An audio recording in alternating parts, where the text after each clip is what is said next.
Ito yung exploration namin ni Tosik sa papuntang Gimba, Nueva Ecija. So instead na kami Marlica Highway, dito namin banda naman kasi mas malapit siya compare sa sa Marlica Highway. Then medyo nagiging hassle din sa akin. Ito kasi pag nasa solo ko pang iba.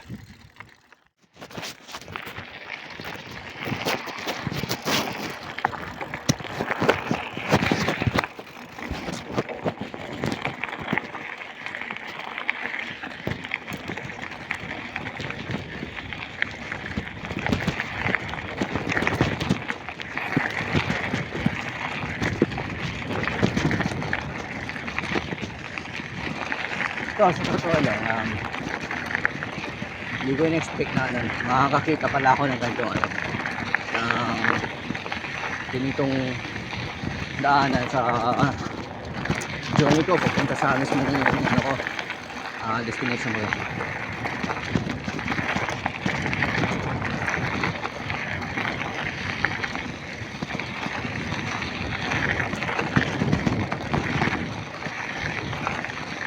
Tama kayo sabi ni ate na napagtuunan ko kanina,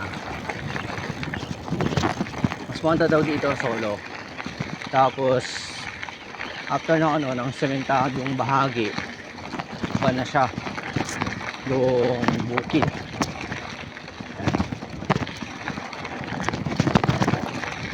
Pero ewan ko kung may patong sementadong daan, pero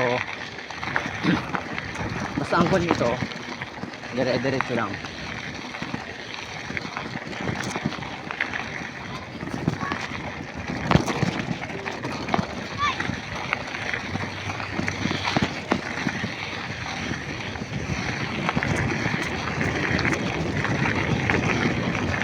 Pag ganito yung daan, mas lalong bumibilis.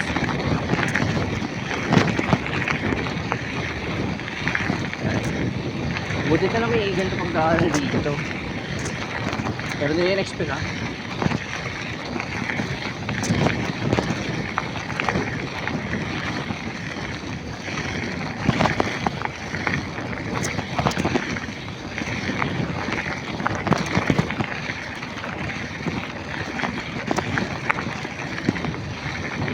Yun nga lang, pag na-disgrasya ka or something na may nangyari sa mga dito pang isang bulang, make sure na lang po na huwag ka na lang po tagal dito. Maliban na lang kung ikaw ay may karanasan sa pagpabadyak sa mga ganitong area, tapos marunong ka sa mga survival technique, yan pwede. Take note po ha, sa lahat naman po ng mga kapalo dito, huwag na po itong gagayahin kung wala pa po kayo sapat na karanasan. Hindi po ito sa pangmamaliit po sa inyo, pero pag-iingat na rin po, lalo na po sa mga wala pa pong karanasan. Pero pag may karanasan po kayo, sige po pwede, as long as po na kaya po ninyo.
Mukhang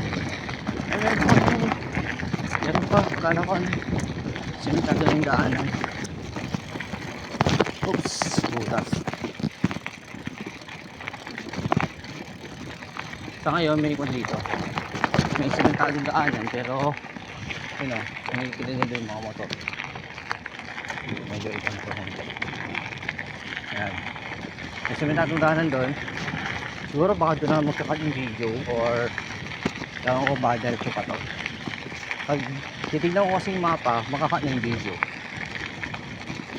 Kaya pagkarating mo na lang dyan sa may ko na yan, sa may boundary na yan,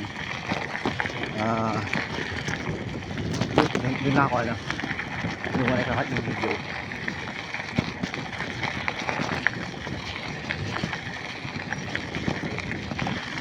Para alam ko kung saan yung direction ko sa susunod.